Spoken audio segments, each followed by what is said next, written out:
All right. Well, thanks everyone for sticking around for this part of the meeting. I'm not going to share my camera right now. I'm actually I had to take off the mask. It got too hot. So just imagine me as Wolverine for this part. So this is streamlining implementation with virtual entities. Essentially, what we're going to talk about today is how you can leverage virtual entities for your Power Apps and in CDS, excuse me, and in CDS to do a couple of things. Some of the sort of use cases for virtual entities, but also talk about some of the benefits and the drawbacks of virtual entities. Let me go to the next slide. Doesn't seem to want to go to the next slide. Let's try this. Here we go. All right, so this is my Who Am I slide. Wolverine, mutant superhero. As I mentioned during the happy hour, he is, I am resistant to most poisons, drugs, and alcohol. Once ripped in half by the Incredible Hulk, I didn't know that, but he was able to heal himself. And here's a quote from Wolverine that I am the best there is at what I do, but what I do isn't very nice. And he is a girl dad, so or I am a girl dad. I keep talking in the third person here. I am a girl dad, right? I actually have 15 children. Apparently, I didn't know that. Well, no, of course I knew that. Here's how you can contact me. I'll talk a little bit in this session about some things on GitHub. We're going to look at some open source repos. Most of this audience is pretty technical, so I think that's probably the part that you guys will be the most interested in. There's also a blog post that I wrote recently that kind of runs through a lot of what I'm going to run through today. So if you miss something, you can always check out the blog post, and it actually goes a little bit further into detail about how to set up what we're going to look at today. As I mentioned, we're going to talk about some of the benefits. We're going to talk about the limitations of virtual entities. You guys are probably pretty familiar with what they are, but for the kind of level set and for the benefit of those who may not be, we'll go through that. I've only got like 4 or 5 slides, so the majority of this is going to be a demo, and we'll talk about some scenarios that you may or may not have considered for virtual entities outside of what Microsoft generally touts them as. And then in the demo, we're going to look at an open source virtual entity provider. It's a custom provider. It can be used, if you're not a coder, then you can certainly use this connector or this provider without knowing how to use code. There's solutions or managed solutions for it. But if you are a coder, it's all open source. If you want to, fork it and if you want to contribute to it, you absolutely can. You can also take it and customize it to your specific needs. And then if we have any questions at the end, we'll answer questions. All right. So some of the benefits of virtual entities.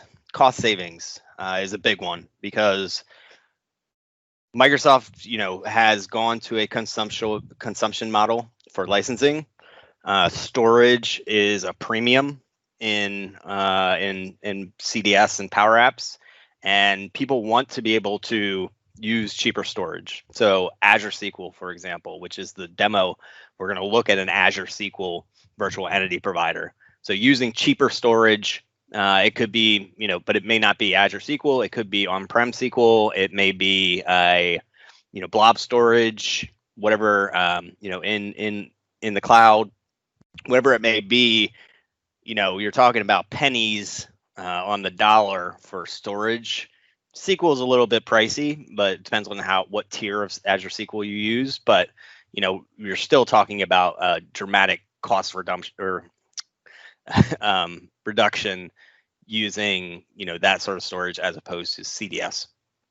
So cheaper storage, decreased API usage. So if you're if you're having to integrate data from a third-party system, an Azure SQL instance or maybe an AWS instance, then you're going to have to push that through something. And the only thing that you can push it through is the APIs.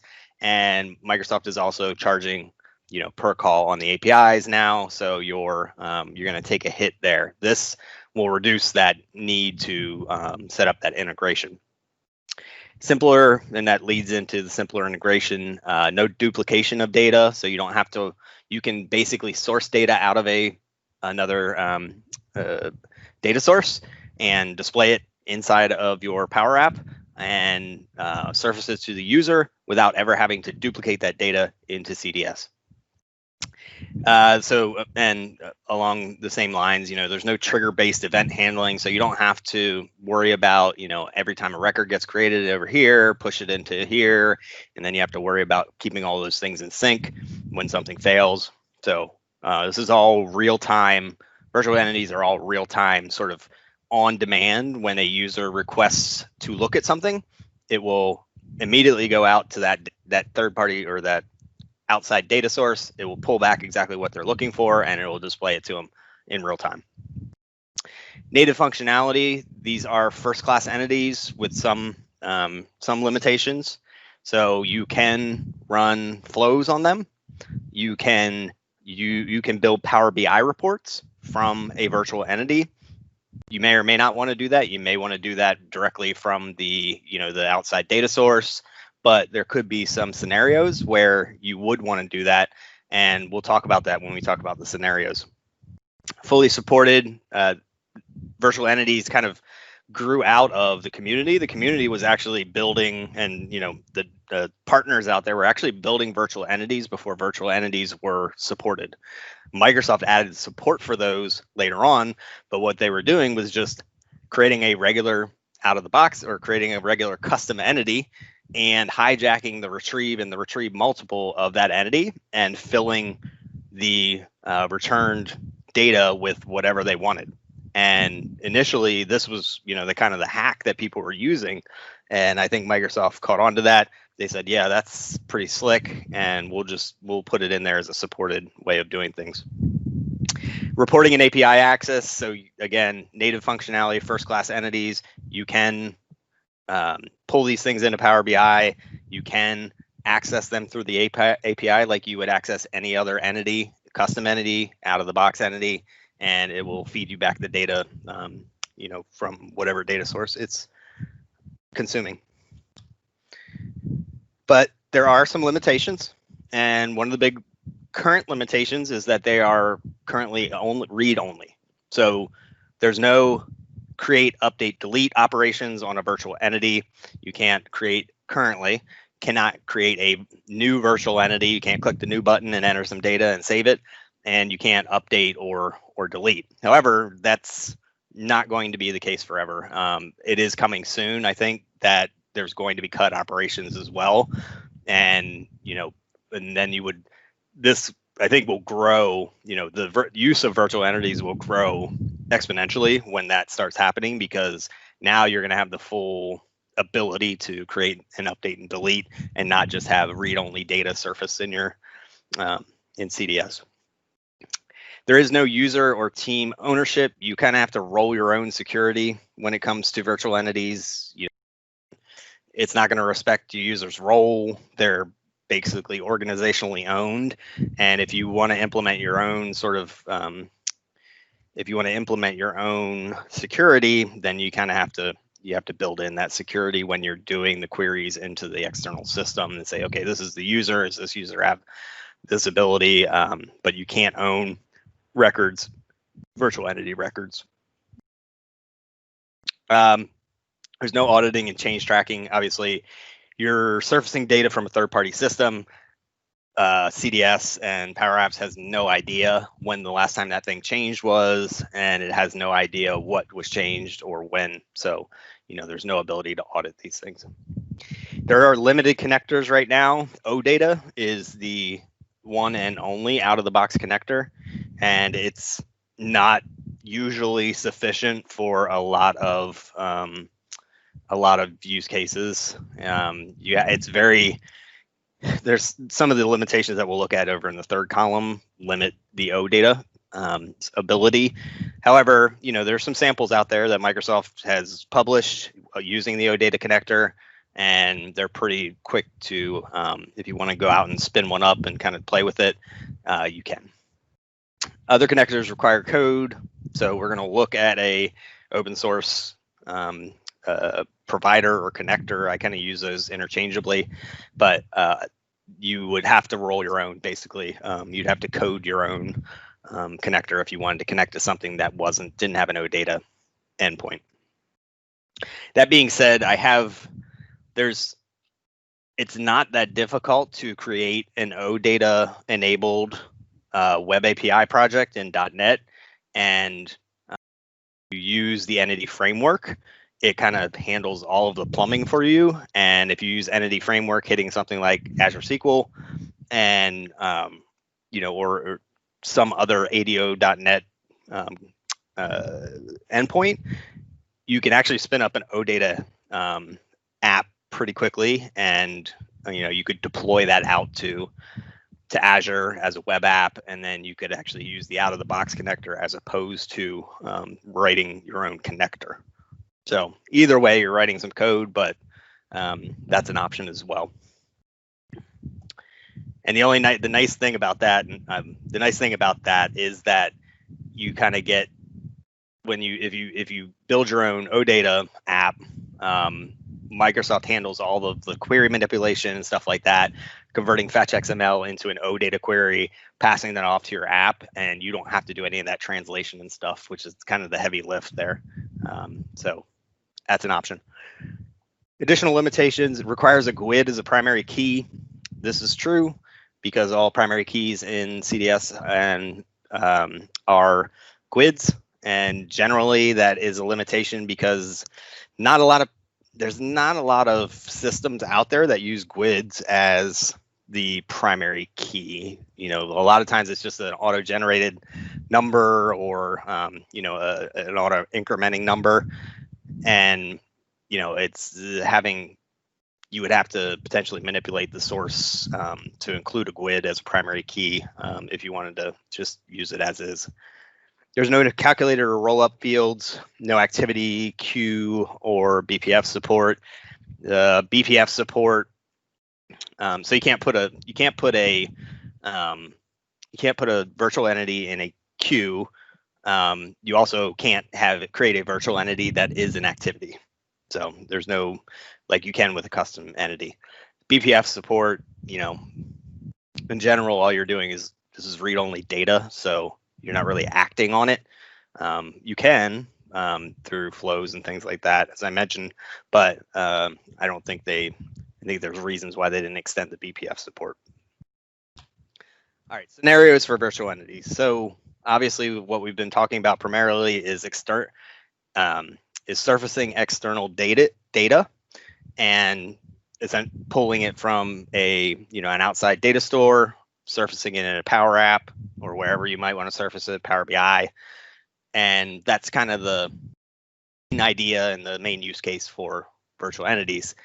There's also some use cases that in the project I've been working on, and Dan mentioned this earlier, who's on the call, Daniel Holiday, that where you can actually leverage virtual entities for other use cases. So specifically reporting data.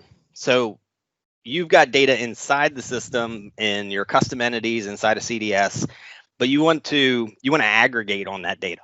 And the specific use case that we had was we had timesheet entities in the system, timesheet records, right? And you had a timesheet that had all of your information for the current week and everything you worked on it, what category it was in, the number of hours and things like that. Well, the use case that the business had was I want to aggregate on that data, and I also want to interact with it while I'm aggregating on it. So I want to run a report, an SSRS report on this, or I want to hit a button on the ribbon and I want to say, okay, for the first week in quarter one, I've aggregated all the time, I've looked at all the associated timesheet records, I've validated that this is all good, and I'm going to go ahead and approve this. Well, you could write a report for doing that. However, then you are losing some of the, the native or the user interface that the user is more comfortable with. They're working inside of Power Apps, and they're used to this sort of interface. You could create a report that does that aggregation. They launch that, but then they don't have any ability to act on it, right? It's a static report. You could create a Power BI report. Again, but if your development team is comfortable working with CDS and Power Apps and they're not comfortable with Power BI, this is an option. So you can you don't have to always be sourcing data from outside of CDS. You can aggregate on data and report on data inside of CDS, which brings to the enriching data, which means you can, if you were to create a custom connector or provider, you can reach out to multiple sources. So now you can say, okay, well, you know what? I've got the CDS entity. It's got information. It's got demographic information about cities and states and zip codes and things like that. And I want to go out and get some census data related to this area. So you could do that with a virtual entity, again, all in the native UI, and actually enrich the data that you have with data from multiple sources outside of your data or outside of CDS. So those are just some of the potential scenarios, that you might want to consider if one of those sort of requirements comes up. You may want to use virtual entities for it. All right, and that's it as far as slides. I don't know, I didn't see any questions come in or anything, so free to ask questions in the chat if you do have any. And I'm just gonna jump off here, and we're gonna actually look at, so what we're gonna look at is a custom virtual entity provider that I wrote. It's specifically for doing direct SQL virtual entities. So you look at a view for an entity. It translates fetch XML into a SQL query. It sends that SQL query over to SQL Server. It responds with all the data. We format that data and put it back on the screen for the user. And we'll see how that works. So to begin with, I'm going to go over to GitHub. All right, so here's the repository under my GitHub. So there is, obviously, the source code is in here, all of that we'll look at here in a second. But in addition to that, if you're not wanting to pull this down and build it yourself and deploy it, there are solutions under here, and there's 4 solutions. There's 2 unmanaged and 2 managed. I recommend you install the managed if you ever want to uninstall it. However, there's the 2 different flavors of this solution are the provider by itself, which is this one, and then there's a sample provider, and then there's a sample that you can kind of install, and it spins up a couple of virtual entities so that you can see how they're configured and things like that. But if you were, and that's based on the AdventureWorks sample data that you can install with SQL. Again, if you have questions about if you wanted to just start from scratch, spin up an Azure SQL instance, get the sample data installed and things like that, and test this out, you can check out that post on my blog, because that goes into that detail. I've already got a Azure SQL instance set up with the AdventureWorks data installed. So I'm going to go ahead and download this, and we'll see how it works just out of the box, straight up, once we install the solution. Download this. And now I'm going to go over to Power Apps. My demo environment. I'll go to solutions, and we're going to import that solution. So here it is.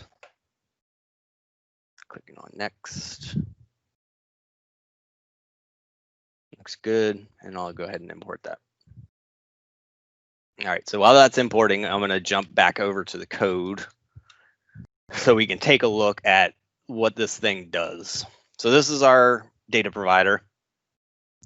You can see it extends from this, or it inherits from this plugin base class. This is just a helper class basically that takes away some of the plumbing that you would do in general in a plugin. Ultimately, this thing derives from iPlugin. So if you're writing your own, you could derive or implement iPlugin interface, and you wouldn't need to use the plugin base class. But it does help get some of the plumbing out of the way so that you can focus on what you're actually doing.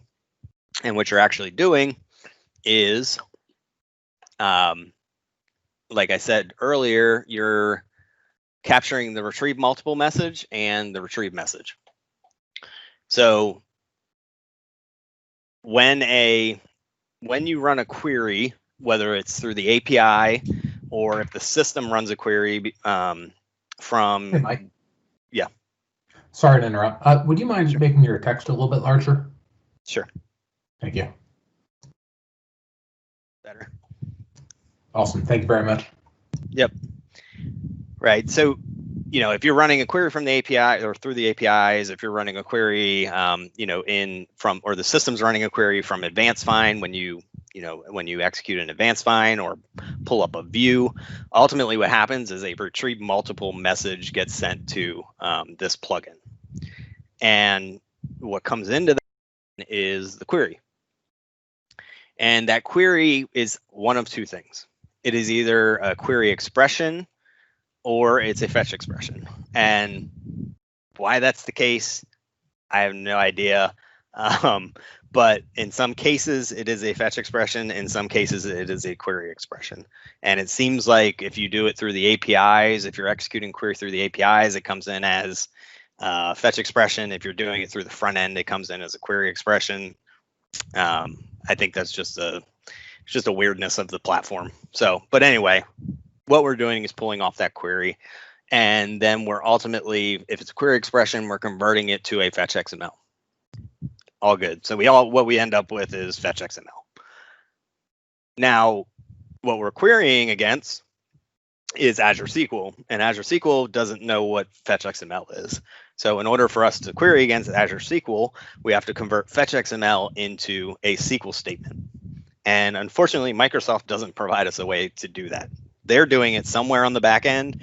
They're converting fetch XML in the platform to SQL, but they've not made that available to us. So luckily, we have an awesome community out there of developers working on problems like that. And so just real quick, we're pulling out some metadata here. We're deserializing the string fetch XML into a fetch object. And then we're doing some mapping. And the mapping is, it's changing, it's essentially changing the names of fields from what they come in as on a fetch XML to what they ultimately would be in the Azure SQL database. So, for example, product ID, we're gonna have a custom attribute called, new underscore product ID. But in the destination database, it's called product ID. So this map fetch XML is just handling that for us and changing those specific fields and table names and stuff like that. What we're doing after that is a little bit of a hacky thing for paging. I do plan to make this better going forward, because what we're doing is right now we're going to execute that SQL query. We're going to get back all records, and then we're going to page it on our end, which isn't nice. We'd prefer to delegate that paging to the SQL so that we don't have to do the paging on our end. I think essentially what we're going to have to do that is we can do the paging on the Azure SQL side, but we have to do two queries, one to get the total number of records for the query, but then a second one to get just the page that we want.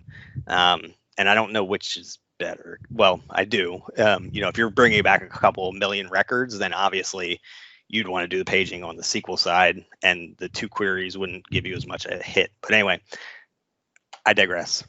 What I was saying was that, so this is using, so we've got our fetch XML object. We're converting that to a SQL statement. And what we're using here is SQL for CDS, which is maintained by Mark Carrington. I started to kind of go down the path of creating my own fetch XML to SQL converter.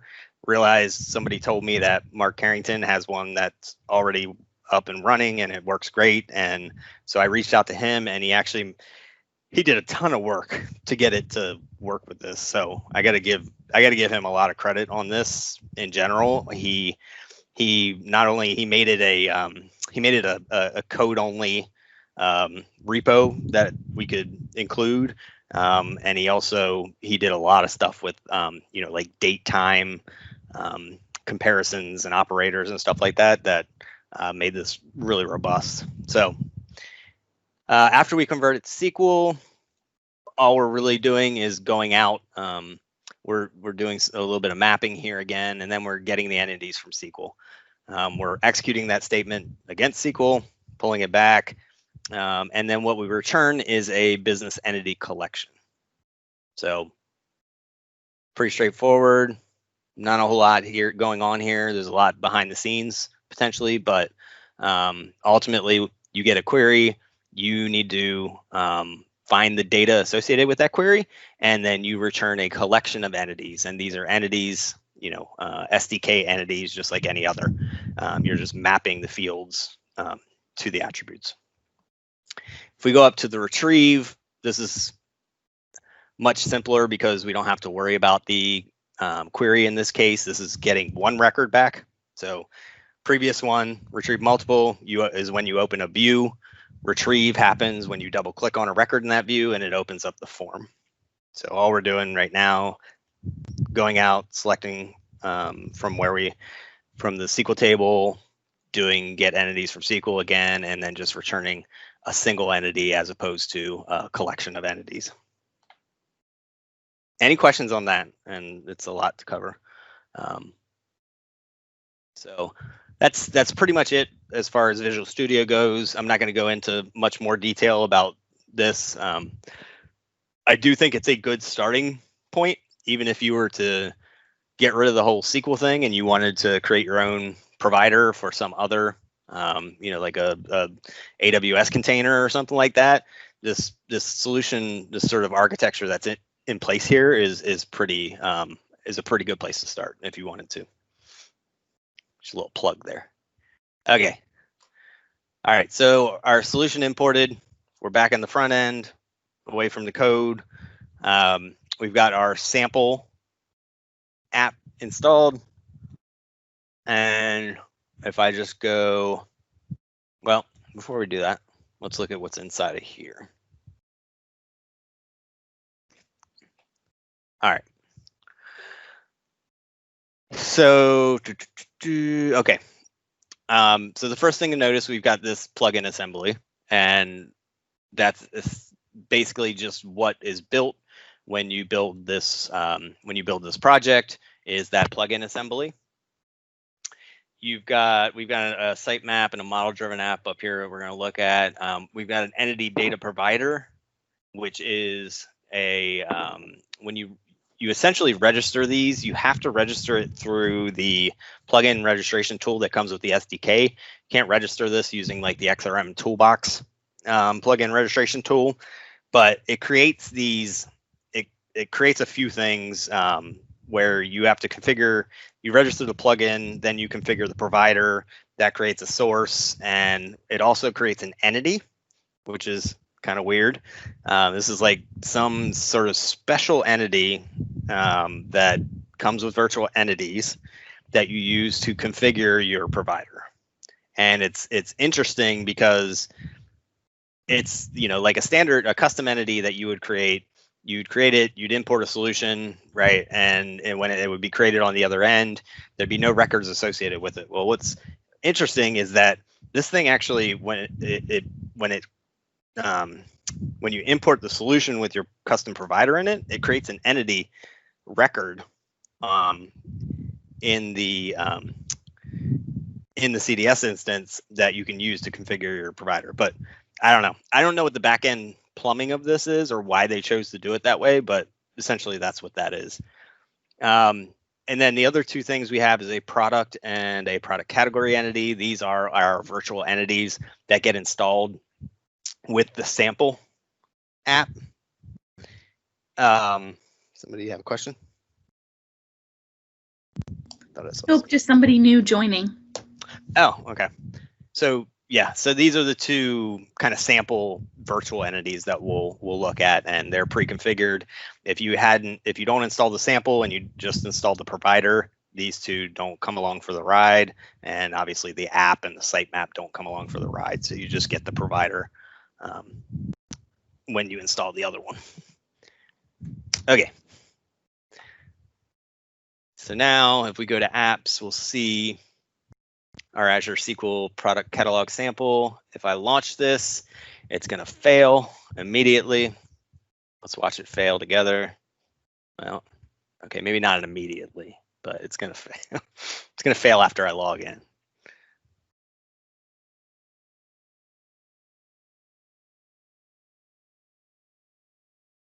All right, wait for it. There it is. Okay. So the reason it failed is that we haven't configured a connection yet. So we haven't actually told it what SQL instance to point to.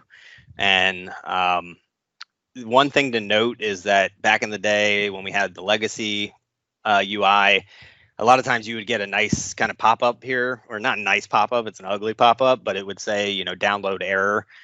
What kind of stinks now is this is all you're ever going to get if something's wrong with your provider. And the only way to see what's wrong with your provider is to use plugin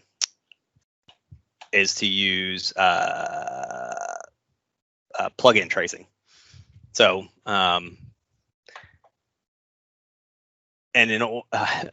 sorry. So the only way you're ever going to see your error is in plugin trace. So you have to enable plugin tracing, and then in addition to that, you also have to set the trace log settings to all. So even if all you want to see is exceptions, it will only log anything, including exceptions, if you say all. And that was one of the things that was frustrating me for a long time before I asked the community about it. And they said, oh yeah, just set it to all, and it'll show you your exceptions. So tip there. All right. So what do we need to do? We need to configure this. We need to tell it where to look for our data.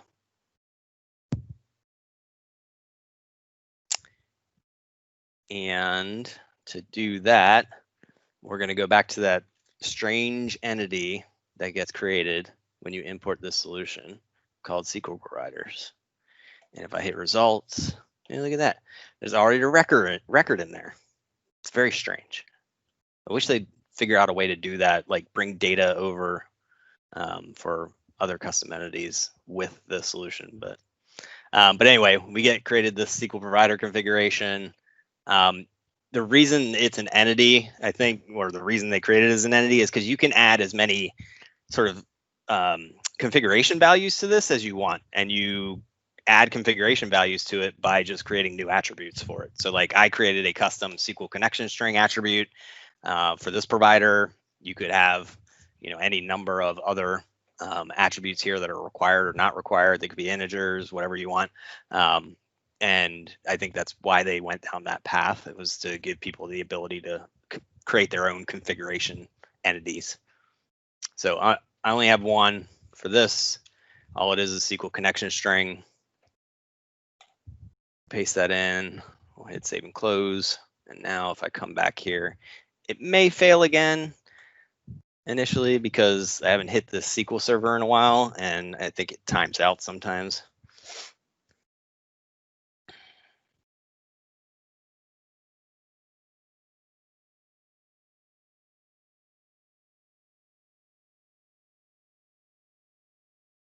Come on, chugging along.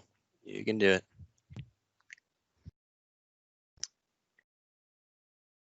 Yeah, let's try again.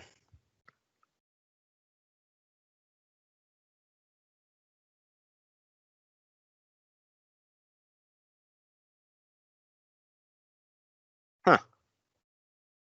That's interesting. Well, I guess we can go to plugin trace viewer and see what's happening. Let me make sure I put the whole connection string in there.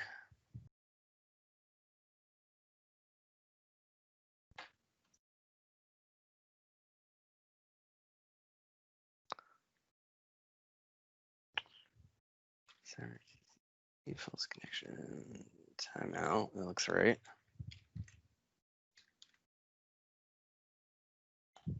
Let's try this. Okay, there it goes. That one came up. And we did have a question. And there's the other one. Okay. Go for it. So someone who I don't think you've met before, Aiden, said, do you know if those configuration fields have field security applied to them to hide sensitive information? It's a great question, Aiden. Yes, they do. So there's actually we can look at it here in a second, but there's actually, when you create those, it asks you if it's a secret. So you don't even have to, you don't apply field security to them. It asks you if it's a secret. The question is, I'm not 100% sure, like as an administrator, you can still see the text, but as a general user, you can't, even if you have permission to the entity. So field security may be a better way to go with that, but yes, there's a specific flag on the attribute that says, is this a secret? And it'll mask it from normal users, but administrators are able to see it. It's not the best solution. I would have assumed that as soon as you entered it and saved it, it would just, obfuscate the whole thing. But that's not the way it works. So maybe not the best solution, but good question. Cool. Thank you. Yep. Yeah, and I think my query timed out there a couple of times. So here are our products, and I should probably show you that I didn't pull up SQL, where these are coming from.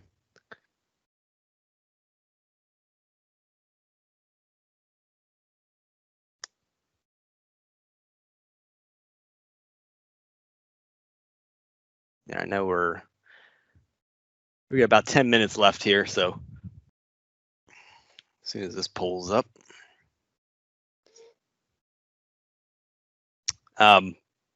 A couple of things to note. So what's kind of cool about this is, so both of these, the products and the product categories, are being pulled from SQL. What you can see is that there's a relationship, and is this the one I want? I think it is.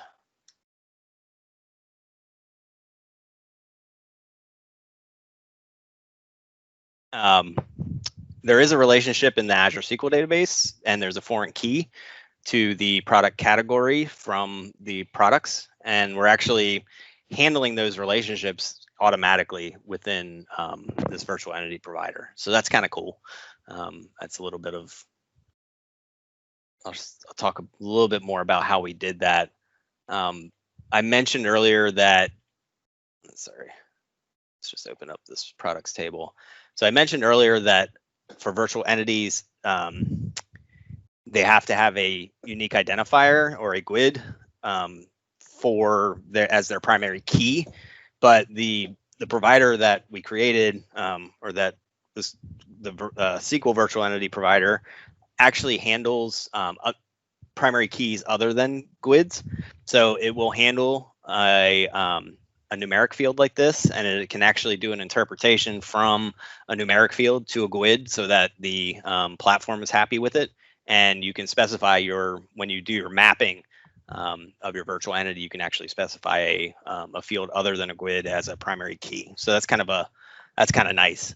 So here we've got our product SQL database. You can see HL road frame, et cetera, same data that's coming back here. If we look at the product category ID for this one, it's 18. If we come over here, yeah, my computer's really slow. And we look at product category 18, you'll see that is road frames. So it's actually making that connection, even using the auto number fields as opposed to We could have used RogueWid here. That would have worked, but just for demonstration purposes, we're using this one.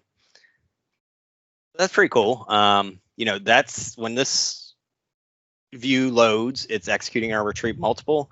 If I double click on this, it's going to execute our retrieve. We can see our details, the name, product category ID. I can drill down into that. There you go. I can also go to related from road frames and look at products. And there's all of our road frames. So we've got those end-to-one, one-to-end relationships in place, you know, and we configure them essentially the same way that you would any lookup or one-to-end, end-to-end, or end-to-one relationship in CDS. All right, so that's pretty much it for the sample out of the box. We've got 7 minutes left. I'm just gonna real quick try to, I'm gonna show you how to, you know, create another virtual entity from scratch using this provider. So I'm gonna go over here to solution, and I wanted to set this up ahead of time. I should have. I'm just gonna create a new solution called sales. That's fine.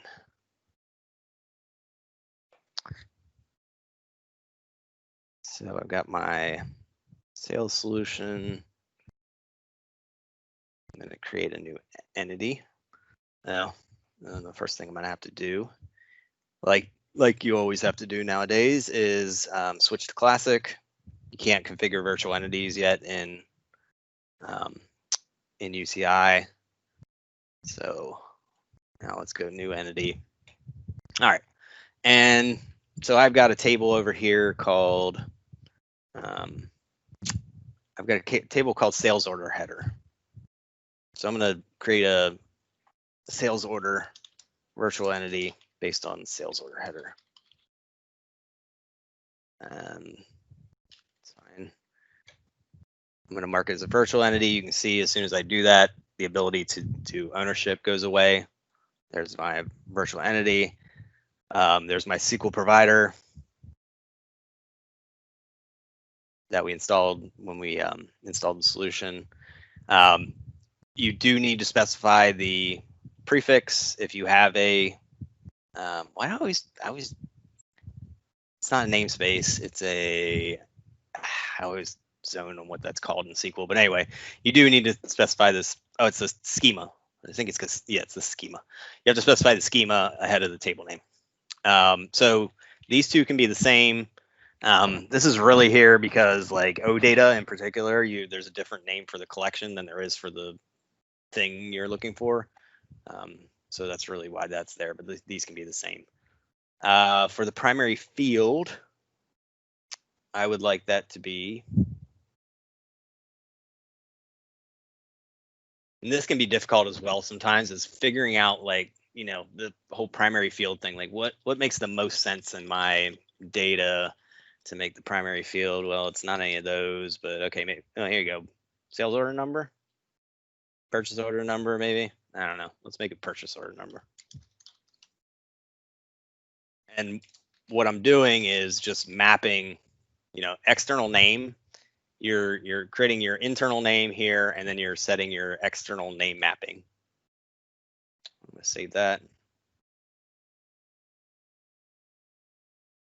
I think I forgot to do one thing. Yeah, I need to set a, so that's going to create my primary key. I need to set my mapping for my primary key. And in this case, like I said, I can use just sales order ID. So this is going to be the unique identifier.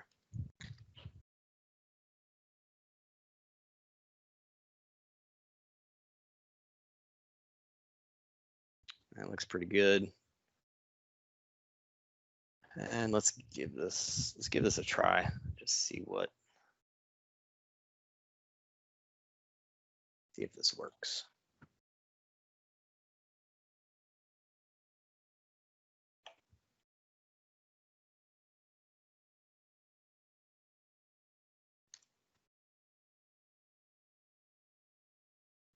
Well, there's our nice error message. Let's see what it said. Invalid column purchase number. I Fat fingered that. This one.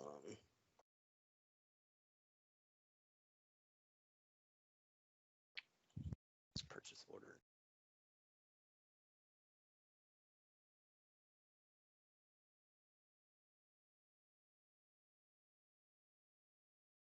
Try that again. Cool. So there we go. So there's our purchase orders. We drill down into them. Obviously, there's not a lot of, all we have right now is a name and an ID. But since we're running short on time, I'll add one or two more here. Get back to the.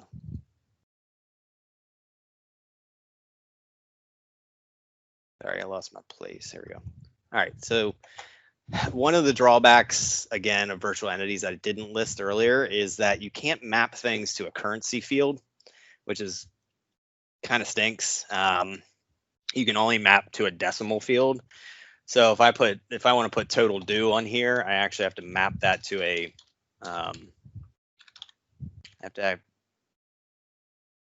map that to a decimal number field instead of a currency. And I assume that the only reason that's the case is that Microsoft has some metadata associated with currency, like what is the base currency and things like that. And therefore they just don't support that in virtual entities. Unfortunate, you know, but I assume you could write a custom control for a virtual entity that rendered it as a currency instead of a decimal. So that's total due. Even close that one. Let's just put that on a view.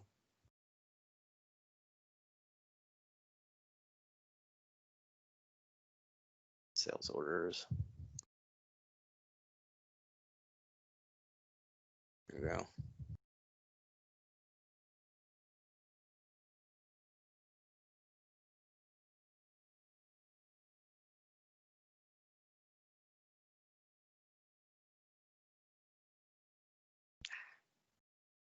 Publish is taking a little while.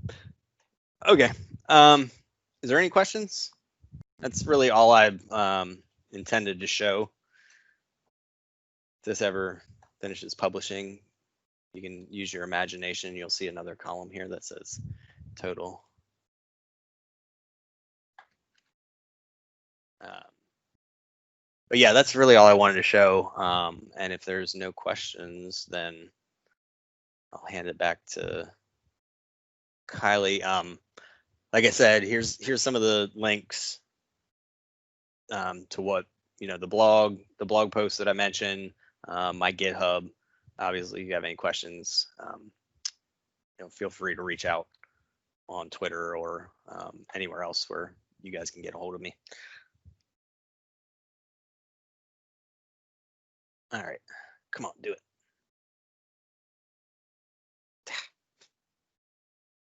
I don't know what happened there.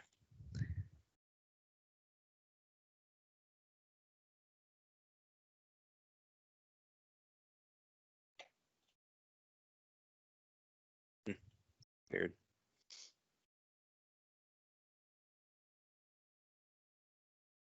All right, well,